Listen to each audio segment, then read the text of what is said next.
Hi, and welcome to Hiss and Tell, a cat behavior and more podcast hosted by me, Kristiina Wilson, animal behaviorist. In this episode, we'll delve into the fascinating realm of clicker training, which is a positive reinforcement technique that can revolutionize the way that we interact with our cats. Join me as I speak with Julie Posluns, the founder of Cat School, an online clicker training school for cats, and she's also an applied animal behaviorist. If I had a clicker on me, I'd click to reinforce you for listening to this podcast, but I don't, so let's just get started. And welcome to another episode of Hiss and Tell. I am your host, Kristiina Wilson, and with me today is Julie Posluns, founder of Cat School, which is an online clicker training for cats, and she's also an applied animal behaviorist. Welcome, Julie. Thank you so much for joining me today.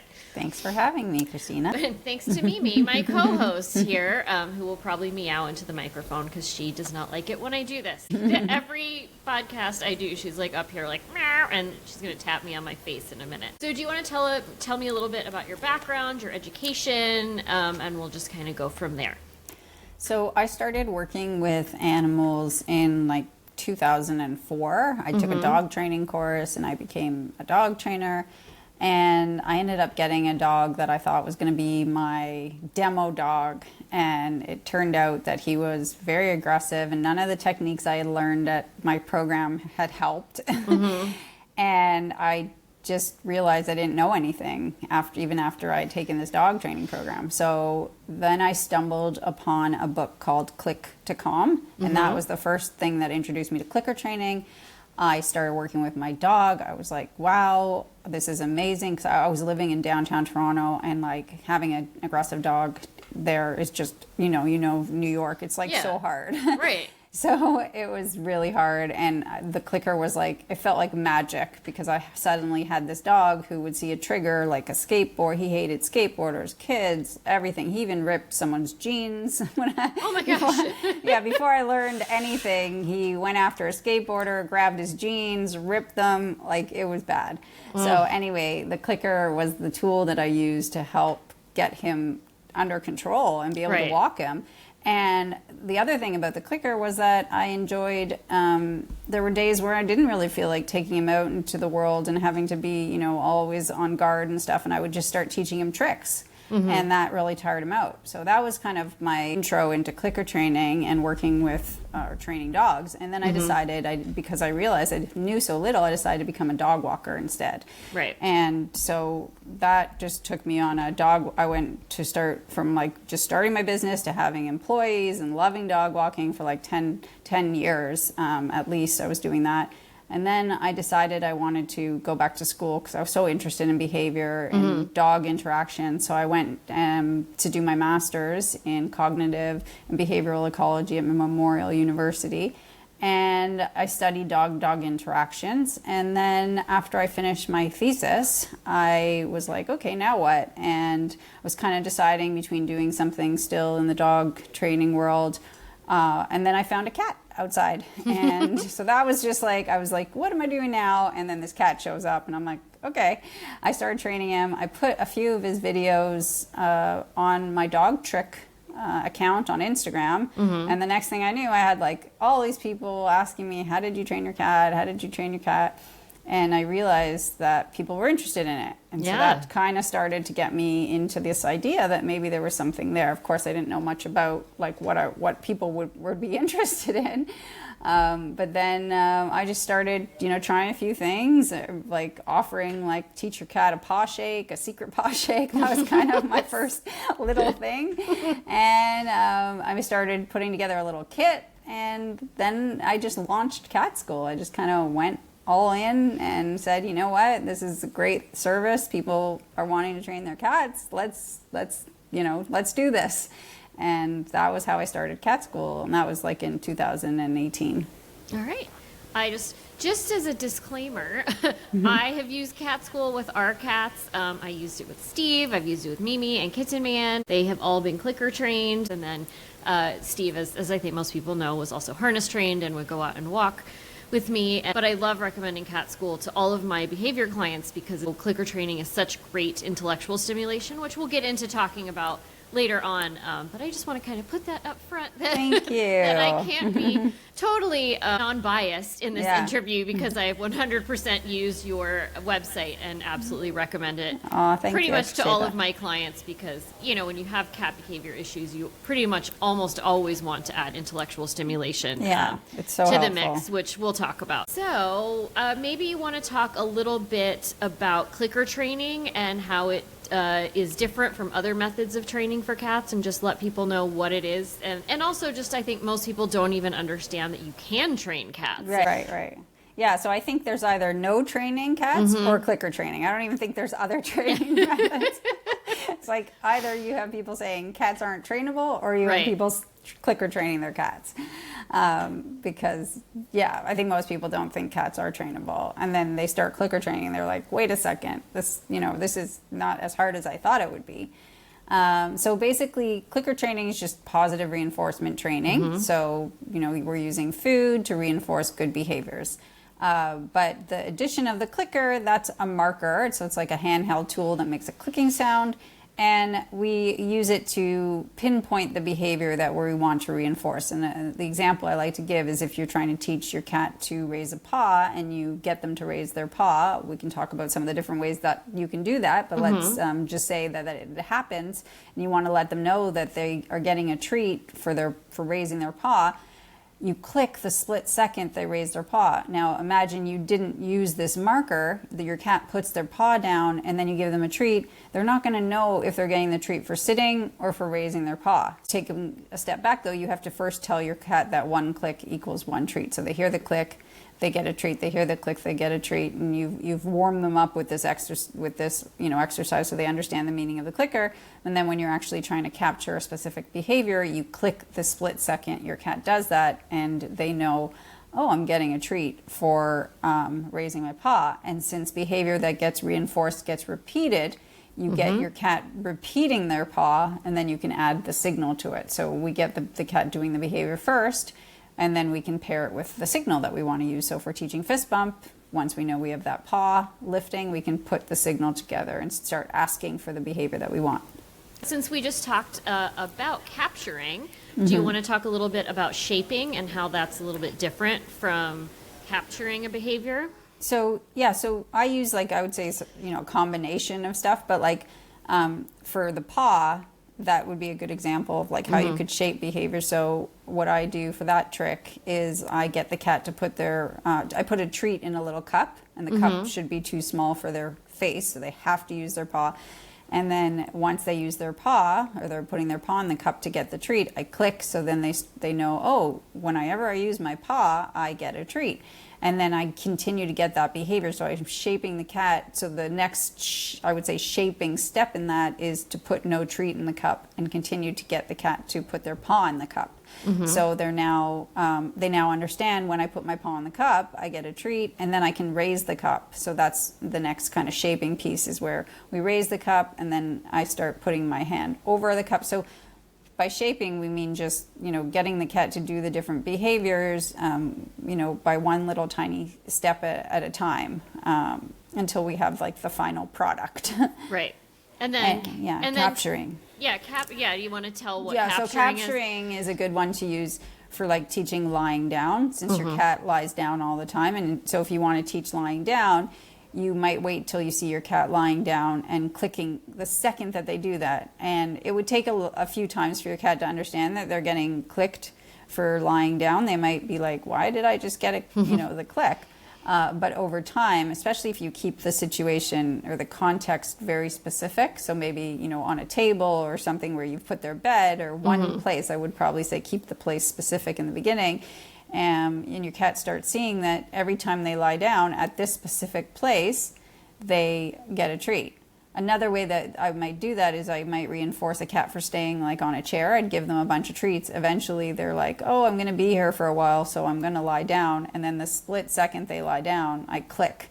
And so they start knowing when I might as well just get on the chair and lie down, because that's what she wants. That's right. So by capturing, we mean wait for the cat to offer the behavior and then click, and keep repeating that until they make the association, oh, that's the behavior she wants me to do. And it can take time, and it can actually be kind of funny what you get, because you're not getting it. You might get your cat just they go from sitting to like flopping. That's really funny. So like if you teach down from capturing, you get a different down than if you teach from shaping. Right. Like the way that I teach a down from shaping or luring and a combination of targeting and all this other stuff, but is they lie down flat like a sphinx position. Whereas if with capturing, they tend to do a flop. So you actually kind of get like these different behaviors. It's kind of funny. Do you want to tell us, since you just used a few other training terms, you want to just kind of edify our listeners as to what those mean? Yeah, so targeting would be like, you're getting your cat to touch your finger. So your finger can be a target. So you teach them to just touch your finger,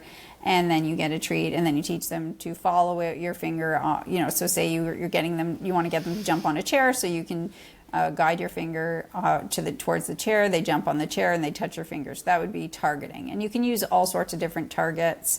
I have like so many different targets, but a target stick is a great example because they learn to touch their nose to the end of a stick, and then you can teach them all sorts of tricks like spin, going around objects, leg weaves, because they're going under your leg to touch their nose to the stick. So that's targeting. And what was the other one? Luring. Oh, luring. Oh, Yes. Luring is when you put a treat to their nose and you guide them around like a magnet. Yes. And that can be helpful with like balancing behaviors. So like if you want to get your cat to go up on their back paws, you could lure them up so they're following your finger or with food into a certain position. How do you generally recommend that people introduce their cats to clicker training, especially if the people, and obviously the cats, are unfamiliar with it? So, the first thing is we do have to teach the click, but I know some people will say, well, something like charge the clicker, which is just click and give treats, click and give treats. And I don't really do that because I feel like they get it so fast regardless. So what I do is the first skill I kind of install is attention. So I throw a treat away and then the cat comes back to get another one. At least that's the goal. That's my first skill. I want to see, do you have treats that the cat values? So if I throw the treat away and the cat comes back, when they come back to me, I click to say, you for coming back, you're getting another treat. Right. And then I gave them a treat near me and throw another one away. And then we repeat that. And by the time we do, 5 or 6 of them, the cat starting to understand when they hear the click, they're going to get a treat. So it's already, we've kind of worked on attention at the same time as, letting them know what the clicker is. The only thing where this kind of falls apart is if the cat's scared of the sound. And then you have to do, other stuff to kind of help them overcome the sound of the clicker. Okay. I know it's funny, there have been so many clicker training controversies over the past few years, and controversies are just papers that have come out. And I know there was one that was kind of about charging the clicker and whether or not it was worth it. And I don't know hi Kevin, if you have thoughts about that or not. If you don't, we don't have to talk about it. Well, I don't do that just because with cats, I'm so careful. With dogs, whatever.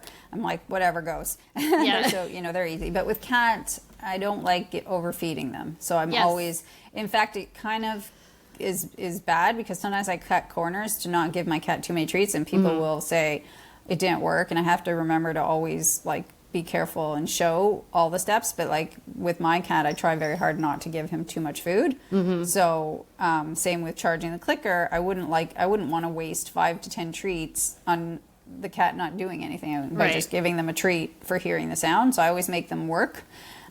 Even if it's just chasing treats, I will always make the cat work for it because they just don't get the same activity. And actually, my dog's gone for 2 big walks. He's going to go for 2 big walks today. But my cat, I'm going to do my best, but he's not going to get as much exercise as she gets. Yeah.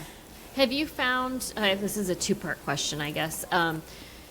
Have you found it to be effective to just use dry kibble, which is what I used to do with our cats because Steve was also a little bit chonky, so I didn't want to use treats, but he was a pig, so just using dry kibble was fine. Absolutely. I love, if people, that's one of the best things because if people are already feeding their cats kibble, then I just say not all you have to do because that's not so easy, but it's healthier for your cat to feed dry food. So switching to dry food and giving them kibble as treats, I think is a great way to have a long-term training opportunity with them. They already like the kibble, so you can use it, and they're tiny pieces, so each one is a great treat. And I'm an advocate for moisture-rich food. So I like, encouraging people to feed, wet food meals or whatever. And then using the kibble, reserving all the kibble for food puzzles or training. That's kind of my thing. Yeah. Exactly what we do. Yeah, exactly. It's just all of these food puzzles around the house that have the dry food, and then they have to work. They have to work for it. But that's also part of the intellectual stimulation and part of how we have 11 cats in the house that get along, because they have so much stimulation. They don't need to aggress on each other. Yeah. So that's just another good tool for people if you have a multi-cat household. Lots of intellectual stimulation, lots of food puzzles, so that they feel like, number one, they know where their next little snack or meal is coming from. They can provide for themselves, so it's building confidence, and it's giving them something to do with their brain, so they can kind of do a little bit of a hunting sequence. In our house, we have a lot of bird feeders around, so we kind of use them watching the birds as like the hunting part, and then they can play with the puzzle. The puzzle mice get their dry food out, and then you sort of have the whole hunting sequence there. So that's really helpful. What do you do with a cat who may not be food motivated? How do you handle that? There's a lot of layers to that, and unfortunately, you do have to recommend a dietary change. And if their food's being left out all day, obviously that's a first easy step. Just, small scheduled meals. But if they're going to get an abundance of food, they're not going to be food motivated. Right. And so it does get tricky when you have to start, because, I'm not a feline nutritionist, and so I don't want to be like, do this with your cat. But that's not what but unfortunately I have had to step in and say, like, this is what you're going to need to do if you want to food motivate your cat. And hopefully at the end of the outcome is that they're feeding their cat healthier diet, because also it's junk food. If you're feeding junk food, and I like to use this example, if someone eats McDonald's, the only dessert that's going to be worthwhile for them is like a sundae. Yes. Whereas if someone eats broccoli, a granola bar is going to be exciting, or an apple is going to be exciting. So you really do have to have an understanding of, how junk food is going to affect your cat's food motivation. And the healthier you feed them, the more opportunities there are for desserts. And so I encourage people to always feed their cats really healthy if they want like a lot of opportunities for training. So can you tell us some common behaviors that we can train with clicker training, and how people should decide what behaviors they should focus on? So there's all the basic training ones, so like sit, down, recall, so anything like that. Then there's all the tricks, which are endless. Right. So, spin, jumping on and off objects, like I was saying, leg weaves, jumping through the arm hoops, fetch, all these kinds of skills. Then there's the practical skills, like leash, we could work on leash walking, going into a carrier. And then there's the cooperative care skills, like nail trims, teeth brushing, all of that. So there's kind of like the 4 groups of skills, but I see everything as a trick. So everything's a trick, really. It's just a trick. Well, I think getting a cat to let you brush its teeth is 100% a trick. That's a trick I've never accomplished. That's an amazing trick. We have a cat getting a dental and 5 extractions as we speak. There's 3 more in the lineup. So. Oh no, geez, no. Yeah, I mean, when you have 11 cats, this is what happens, right? It's reality. But I could definitely use that course on... Use some tips. I'm going to go explore how to do that. Yeah, I do have a YouTube video on teeth brushing. Okay, I'm going to check that out. Yeah. Can you talk a little bit about the importance of being consistent and the importance of timing when doing clicker training? Well, I mean, consistency, I think it's important, but I would also say that like cats have good memories. So I don't think people should feel the pressure that they have to do it like every day. And there's always times where I bring back skills of my cat, and I'm always amazed at like, oh wow, we haven't worked on this in like forever, and you remember. I think the consistency part comes in nicely when the cat starts asking you to do the training. That's what we really want, because I actually had a funny, like someone sent me a funny message, and she's like, I'm having trouble graduating from grade 3. I almost wanted to drop out, but if I would have dropped out, but my cat likes it so much. Like, is this a compliment? I'm not sure. But anyway. I think it was an attempt at a compliment. So, so the consistency is funny because I think, it's like your dog telling you got to take them for a walk. Your cat's here saying, let's do something. And so they make you consistent if they like doing it, which is nice. Right. The timing with the clicker, obviously it's important. If you click at the wrong time, you're going to give your cat the wrong information. So it's better not even to use a clicker if your timing is not good.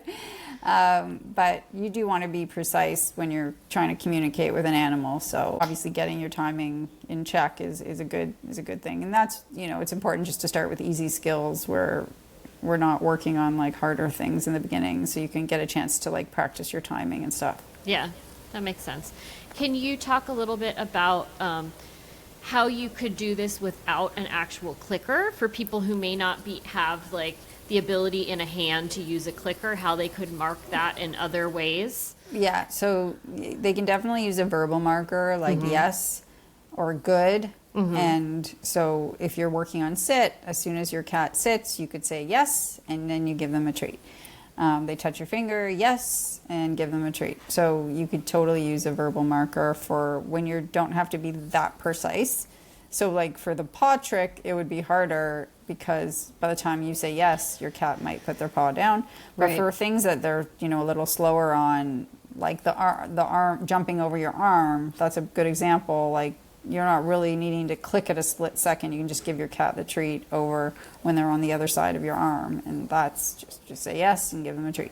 Yes. That's exciting. I think really that cats, I think it's really important for listeners to know that cats generally love doing this, that cats are very intellectually curious animals by nature. And I think, anyone who has a cat knows that they see that cats love to investigate things, and they always kind of want to know what's going on and what's new. And so doing this kind of work is actually really fun for them. It's not like a drag, like we might think about like, oh, school, like that school sucks. And like, we don't want to go to school. But your cat doesn't think that. Your cat, most of the time, your cat is going to be really excited to have something kind of intellectually rigorous to do with its time. And is going to be super excited anytime it sees you bring out that target stick or the clicker or all of your tools. When I had all my stuff in like a little silver fanny pack and I'd bring it out of my cat cupboard, they'd all be like, ooh, yay, it's time to train. And so I think for people who may be a little bit wary, like, I don't want to make my cats go to school, like, it's really not that. It's something they're going to be really excited about learning because they don't get to leave the house and go learn new things. They're just stuck in the house, so it's great for them to do this. And they're in control, too. Like, it's like if it's important for cats to be independent and be in control, then clicker training is, it's up to them to participate. We're not forcing them. They still get their regular meals, they just get extra dessert. If they want to work, if they want to do something fun for it, they get the dessert. So Can you tell me if you have any strategies for what people who are living in multi-cat households can do to work with cats with clicker training? If they want to work with one specific cat only, should they try to work with a bunch of cats at once? What is the best kind of angle of attack for having a bunch of cats and doing clicker training? I really like when everyone gets the opportunity to be involved. But if people are getting stressed about it, they can certainly, or at least in the beginning when they want to install some of the first skills, they can separate their cats. But most people will say they can't separate their cats anyway. So we end up in this place where we have to put them, together. And for that, I'd say to structure it like children in a classroom. Each cat has a spot that they need to stay at, and when it's not their turn, they're getting treats for staying at their spot. And most cats like to just be at spots and watch what's going on anyway, so it's usually not too challenging.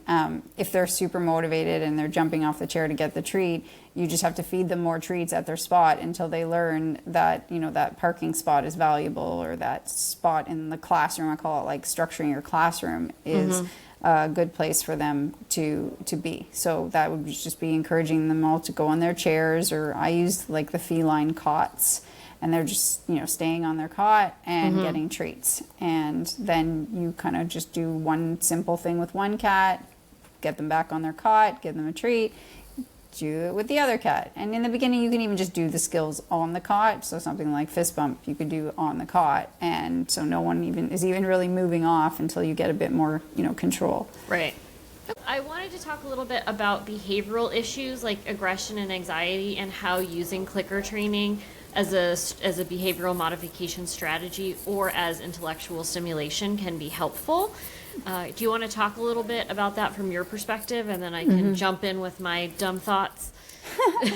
So the aggression, it depends on like what you're working on. But if you're working on feline aggression, like with other cats, then you're going to want to start teaching skills that could be helpful in preventing incidences. So for example, let's say you have one cat who targets another cat. Well, what we're going to work on is teaching that cat to stay at their spot while the other cat walks in and out of the room, for instance. So stuff like that, where we're saying, the first thing we ask is, what do we want our cat to do instead? And then we start working towards, teaching them that skill. So if we want them to stay at their spot, that kind of thing. And then I think the other question was with anxiety. Right. That would be a good opportunity to use clicker training for confidence building. So with cats who are anxious, you will want to work on kind of showing them that when they try new things, or being brave or being bold, gets reinforced. So any sort of opportunity to reinforce them for, investigating something, trying something new, that can start to build their confidence and teach them that, it's fun to try new things and be bold and experiment. And, they're gonna get rewards or reinforcements for trying things. And, right. So that can be a nice way to help anxious cats. With like aggression towards humans, so like one example, they're all, obviously every context is different, but like aggression towards humans, if you have a cat that's, when you walk into a room that's biting your ankles, for instance, that can be a common one. We might say, well, what do you want your cat to do when you walk into the room? And someone will say, well, I don't want him to bite me. I'm like, well, I want him to sit at his place. So again, you can walk into the room. The second the cat notices you but doesn't move, click, and then throw a treat the opposite way. So you're creating more distance. And then on their way back, watch them. As soon as they sit, click, throw a treat. So they start learning, oh, when she walks into the room, if I sit, I get treats. So you just have to frame it of what you want the cat to do. Obviously, humans like to do like, I don't want my cat to do that. We're all pretty bad about that, with each other. Don't do that. Well, we have a negativity bias, right? We really do as humans, and it's hard to reframe that, and that's something that I try to emphasize with my cats, and something that I really learned from the first IAABC conference that I ever went to. Like 800 years ago. Not really, it was like 6 years ago probably. But it was really that sentence that you said, which was, what do you want to see instead, right? Yeah. Instead of thinking, well, I don't want this, it was that you have to teach clients, or you have to think yourself, well, instead of I don't want this, what would I rather they be doing instead? And then work towards that. And I think that's really important for people, even if they're just trying to work with their cats on their own, to remember, like, you can't just say no, you have to give an alternate activity. Exactly. Yeah. Sorry, I totally interrupted you again with my dumb thoughts. So No. Were you done? Yeah. And your thoughts aren't dumb. They're absolutely not dumb at all. I'm not the expert on this. So the last thing I wanted to ask you about clicker training, and you may or may not have thoughts on this, is about that paper that came out in 2021 that I feel like at least everyone, and with my friends, we're all a Twitter about it, because most of them are dog trainers, so they use clicker training a lot. That was the click is not the trick. That was, that came out being like, oh, clickers are not, effective and blah, blah, blah. I just am curious if you had any thoughts about that paper. I remember seeing that and feeling like a little like, wah, wah. But then I was like, okay, well, first of all, we know that the food is the most important part anyway. Right. Like, I mean, that's why when people say, when can I take the food away? You say, you can't. You have to keep reinforcing your cat. So we know the food is the power behind the behavior modification, or learning new skills.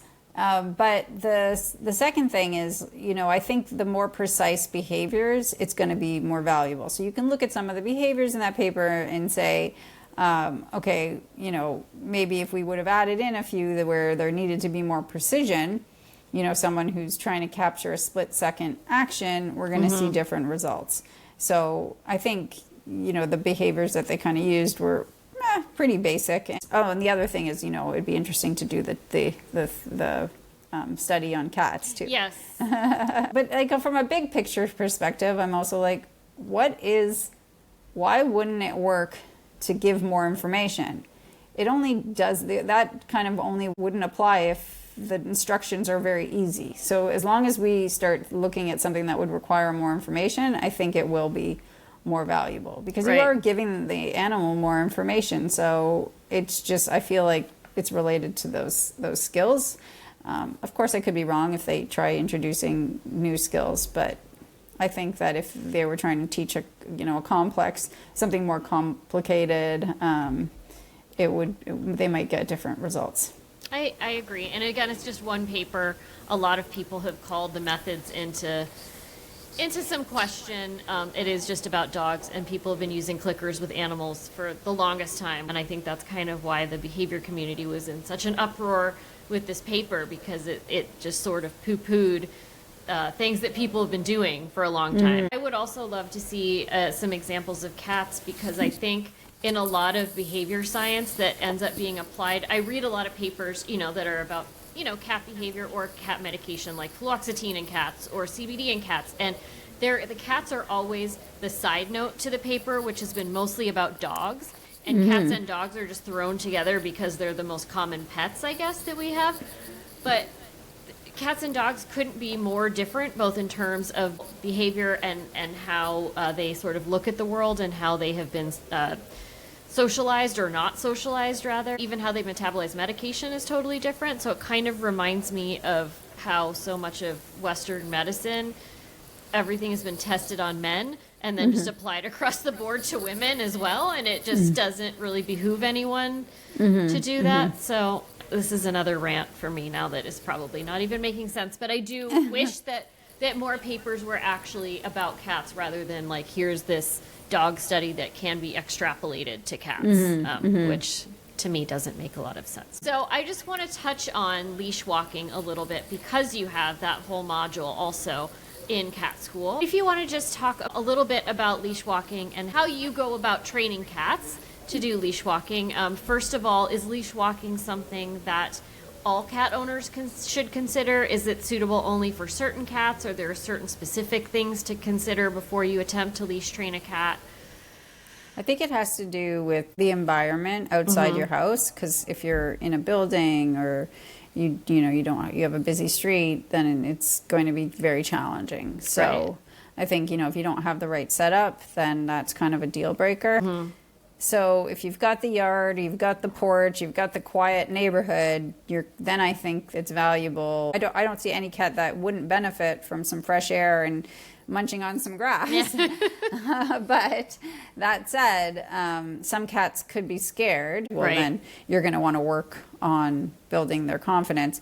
And I mean, the reality is they do have to leave the house for vet visits and stuff. So why not kind of help them get more comfortable with new environments, since they're going to have to leave. People move, things happen, life changes, and there's the vet visits. So there's no reason why I wouldn't encourage people to practice building their cat's confidence. But yeah, I think the environment is important, and it has to be safe. Otherwise, it's just not worth it. Right. And speaking about safety, is there a harness/leash that you like to recommend? You don't have to name anything if you don't want to, but I think a lot of people think that they can leash walk their cats just on a collar. Right? Maybe you could clear up what makes a safe harness or leash walking setup. So yeah, we actually do have a cat school harness, and it's sold on Amazon if anyone is interested in it, but it comes with a leash. And the harness that I like the best, the style, is the one that is easy to put on, and the thicker the better. Now, it can influence the cat's mobility, but they get used to it, and then it's ultimately safer versus like a thin strapped harness. Right. So we use one that's, got the Velcro, and it covers a larger portion, so it's more like a safety vest, that kind of looking style. Right. And just you lay it on their back, and then you Velcro around the collar and Velcro under the belly. So that's our style. That I advocate for, and just because it covers more of the surface of the cat. Right. And I walk my own cat with that harness, and when we first started, he slipped out of a bunch of harnesses, so that's kind of what got me to this point. So yeah. The other thing I recommend is a tracking device. Yes, that's a very good point. Yeah. I will say, I think our cats use the same kind of harness that you're talking about, that it's more almost like a coat, so that they're really fully covered because of this. I think I went through the same trial and error, just practicing with them in our old yard in the city. And because their shoulder blades are not connected to their neck, they can collapse everything, right? And then so easily get out. Good, just like this. Yeah, they can still do it. They can do it, but it's a little harder, and it gives you more time to catch them. The tracking device. We have tile trackers on all of our cats. We use those mostly just because when we moved to a house, I wanted to be able to know like where in this house our cat's going to be, as opposed to a tiny apartment where we lived for 30 years, where I was like, I know where the cats are all the time. So with those trackers, at least I can open an app, I can ring the tracker so I can hear where the cat is, and then it'll also show me kind of where in the house the cat is. But those are not great for if you have cats outside, because they work on a Bluetooth. So then people might want something more like an AirTag, or the more expensive satellite trackers that you can get. That the also, GPS ones. That clip on to a collar, which may be what you use. I don't know if you want to talk about. I like what I use both. Okay. I put like a similar one to the tile. The tab cat. I have the tab cat, and I put it in the little pocket of our harness. And then I have the tracker. Oh yeah. And I put it in all around his collar. So I double up. Yeah. That totally makes sense to me. I have used both at one point in time, and actually we put the GPS one on Kevin, who you saw earlier, when he was still just an outdoor street cat, and we just TNR'd him, and we were R'ing him, and we just wanted to know, like, which is return for people who may not know. TNR is trap, neuter, return, and we were putting him back out on the street because he was an adult and he did not want to live inside. And we were like, oh, we want to see where this guy goes, so we put that tracker on him, and it showed a little map on my phone, and it showed exactly where he went all over the city, and he had an enormous territory. Oh wow. Enormous. He was crossing like 6-lane highways. It was crazy. Yeah, and we freaked out. We're like, oh my God, no, Kevin. Thankfully, as his testosterone came down, he decided, I think I will come to live with you guys after a few months. Great. And now he's so happy, and he loves it. He doesn't even want to go outside on a walk. We'll go on the catio, but like that's it. That's it. Okay. But it was really funny to use that tracker and watch and see exactly where he went. I think that's a great step for everyone, even if they let their cat outdoors, to like start watching where their cat goes. And then that's a great first step in deciding, you know what, this is too dangerous, or my cat doesn't go that far, it's not such a big deal. Right, yeah. And depending where you live, the fact that your cat doesn't go far may not be the end to the dangers, right? Where we are, there's dangers from bobcats, from coyotes, from bears, from owls, from everything that's outside and is hungry. Yeah. And then cars, which of course are a danger everywhere to outdoor cats. Poison if people are outside poisoning mice or rats. Yes. It's just kind of endless. So the list is very, very, very, very long. It is very long. So I'm really an advocate for please try and bring your cats inside. I understand that some cats just don't like it, and those cats, if they're an adult, they're making their choice. Hopefully you can at least help them by providing a feral house, a warm house for them, and food. And kind of monitor them, and if you TNR them, maybe after their hormones have changed, they'll change their minds and want to come indoors. But it's a tough life. It's hard for cats to make a living outside. Or even like doing some leash walking, like starting the process of the leash walking. So they can try to do, a little bit of leash walking, a little bit of indoor, and start getting them used to the being inside a bit more. Yeah, that's. It doesn't have to be black and white. It's a process, and yes, and that's a good starting point. A good starting point, though, is the tracker and just being like, okay, this is what's happening. Yeah, it's rarely black and white. And with Kevin, when he decided he wanted to come and live inside, he still wanted to go out for his night walks, and so we just had to let him for like another month or two. He'd go out for an hour or two and come right back.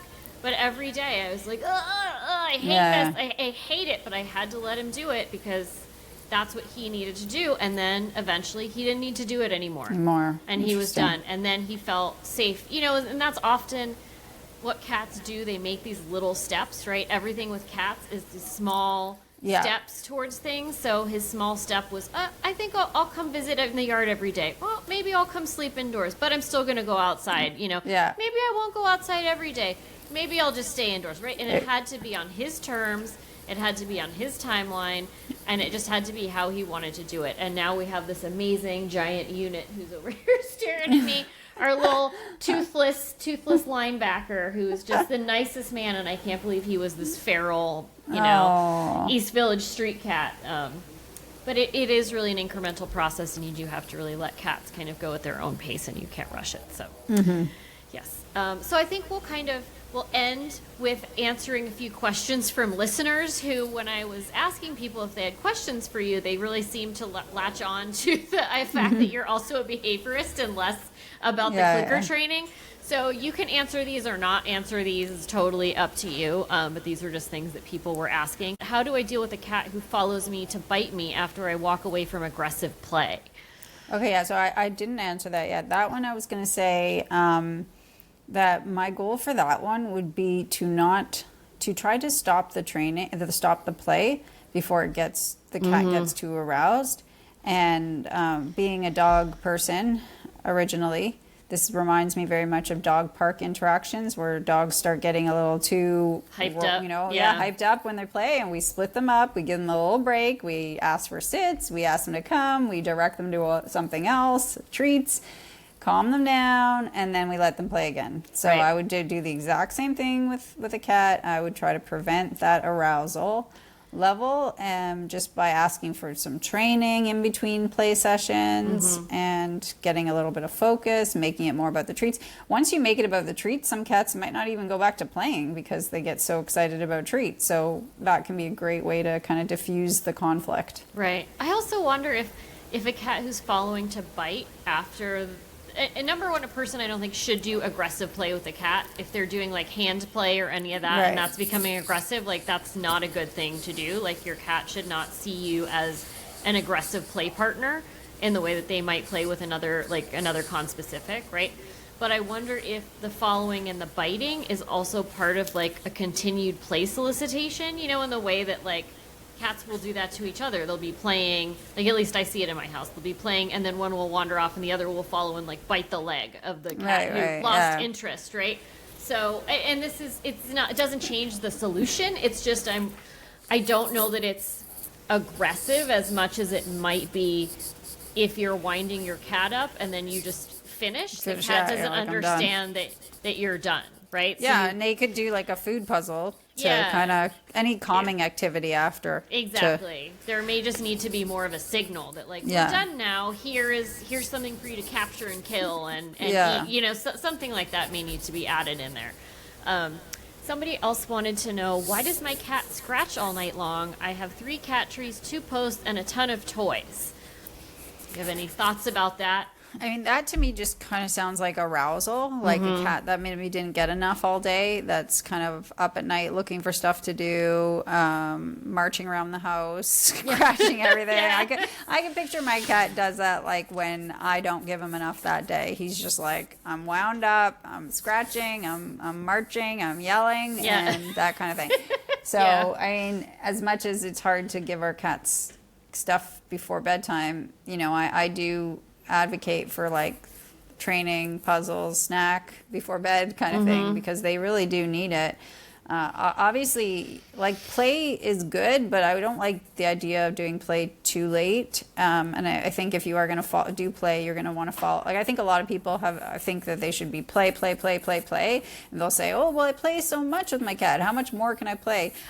When you're starting to say that, I think you need to start adding in some more calming activities. So like mental games, the training. I do train my cat before bed. I brush his teeth. He does a little training, and that's what helps him, stay calm at night. Yeah. So I do kind of advocate for that as well, to try to understand the calming activities versus just the arousing activity. Play is arousing, and then we've got our nose work, our food puzzles. For people that don't know nose work, that's where you hide food. You can hide it behind little boxes, and your cat has to find it, so you can divide up your cat's meal. Hide it around the house. That's what you're kind of saying with your little mice. Yes. That's great. The food puzzles and training. Those are calming activities. Snuffle mats. So those are mats where you hide treats. So things like that. Any of the sniffing games is going to calm your cat down versus the play, which is going to get them wound up. Which is like, when my husband plays sports and he comes home and I hear him watching TV and eating snacks. And like, he's not coming home and just coming to bed. Right. He's got a whole routine, he's got to wind down. Yeah, I think that's a really good comparison is that, like when you work out, or at least when I work out, and I guess your husband and probably you too, is that you're not tired then. Then you're like, oh, I got to do more stuff. And then you do have to kind of calm yourself down. Yeah. So I can't work out at night or I won't sleep. Yeah, I don't work out at night. Yeah. I don't play sports, but I know it had that effect on him where he was so loud. It was just, his games were like till 10 o'clock and then coming home, it's just like, it's so annoying. That's a lot. I love the idea of having like a calming bedtime routine for your cat. Like, I think that's really cute. Like, now it's time for our 10-step skincare routine. Like, now we're going to do this. But, cats love a routine so much that might be helpful that if, you do get in some vigorous play during the day and, like, it's like play to exhaustion with your cat, at least, once a day. I think having, like, a calming nighttime series of rituals that are predictable and having this routine would be really helpful also for that cat so that they're not up kind of, going crazy all night. Yeah, they need that time to wind down. And Yeah. All right, then the last one is, why do cats attack their own tails? So... Yeah, I was thinking about that one. That could be like, OCD kind of thing. But the first thing I just want to say is, like, I think cats and dogs don't really understand their hind end. They don't really know what's behind them, right? A good example of or even even like the shape of their body. Like a good example of this is if you try to ask a dog to go through a small, path, or even out a door that's not open all the way, and they're like, I can't fit through there, and you're like, of course you can. They see themselves a different way, right? And so if you kind of apply that to cats, they don't really look behind them and understand that their tail is really a part of their body. And then suddenly they see this swinging thing behind them, and it can look like a fun toy, and they might not make the connection that it belongs to them and it's part of their body. So that's kind of one theory. And I guess the other would be, some sort of compulsive behavior, and like compulsive spinning, which my dog... Oh, like a stereotypical behavior. Yeah. So like my dog did that when I rescued her. She still can do it. She just spins, and they do these kinds of things. Who really knows why they do it? It's just repetitive stress behaviors. Yeah. So something, for her, it's excitement around food. Right? She does it when we try to feed her dinner, her meals. I guess the first step in resolving something like that would be to understand the context in when it happens. So I've recognized the context in her. It happens around food time. I'm installing a replacement behavior, which is lying on her mat. And, obviously it's not nothing's perfect. I can't just expect her to lie down the whole time. I have to kind of reinforce her and break it up and make it easy and everything. But it does work. Yeah. She can hold that position while I prepare her food. So with chasing tails, I would definitely try to understand. I would be curious in what context it's happening, and then kind of go from there and say, okay, like what's the trigger of this? Is it stress? Is it excitement? And I think there's all those kinds of things are on like there's like a fine line between like arousal, excitement, aggression kind of thing. So it's good to try to like understand the context and then see if you can install the replacement behavior or try to take the context away if it is stressful, like what's causing the stress and stuff. Yeah, I think it's important to note it could also be a neurological disease. There's one that's called feline hyperesthesia that our cat Babby has. She has it. She has I'd say a pretty moderate to severe case. She hasn't done like a ton of damage to her tail, but she does have attacks, I'd say every night, every couple nights that are, we have to really diffuse. And those hunting mice, the little food puzzles, have been so helpful in terms of helping her get past those so that we haven't had to use any pharmacological interventions like GABA or anything to kind of drug her out of it, which is a lot of times what people end up doing because cats can really hurt themselves when they have this disease. So if your cat is attacking their tail and doing damage to themselves, if you see like rippling along their back or their flank and they seem kind of like twitchy and irritated, if they're yelling when they're attacking their tail, those are all things that I would go and see your veterinarian about because it could be feline hyperesthesia, and that is something that you can try to use behavioral modifications to address, but you really want to do that with the help of your veterinarian as well. Yeah, that's a really good point. And like whenever people have a behavior issue, it is very good to always go to your vet first and just, especially like litter box things. A lot of people ask, well, how can you stop this with clicker training? It's like, you've got to go to your vet first.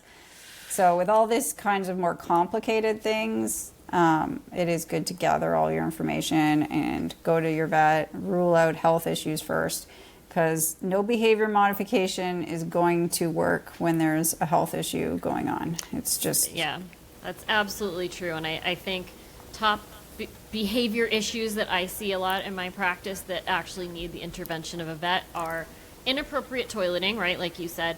Number one being inappropriate defecation. So if people are like, my cat keeps pooping outside the litter box, 95% of the time that is a physical issue that you have to see your veterinarian about. It's gastritis, or it's constipation, or it's lymphoma, or it's and I don't want to scare people saying lymphoma, but there's so many things that it could be, most of which are physical. Very rarely will cats defecate outside of their litter box if it's not a physical issue. So I would just get that ruled out first, right? I just think it's generally a good idea to, if you're not going yearly, if you're having a new behavioral issue, pain can look like a lot of different things. Dental pain can really look like aggression. It can look like depression. Just general pain can also look like aggression. Or people say like their cat's not interested in training anymore. Yeah. That's always a good sign. Like it's really about food and either I was not careful with one of my cats.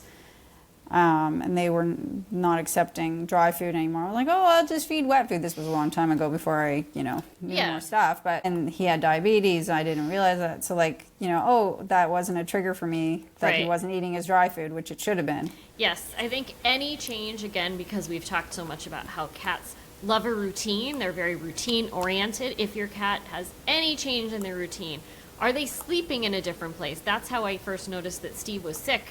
Was that he just started sleeping in a slightly different place, and that was the first thing where I was like, ugh, something's wrong, right? Sleeping in a different place, eating something differently, not wanting to eat something, acting aggressive, acting depressed, just having less energy, any little thing that's off, take your cat to the vet.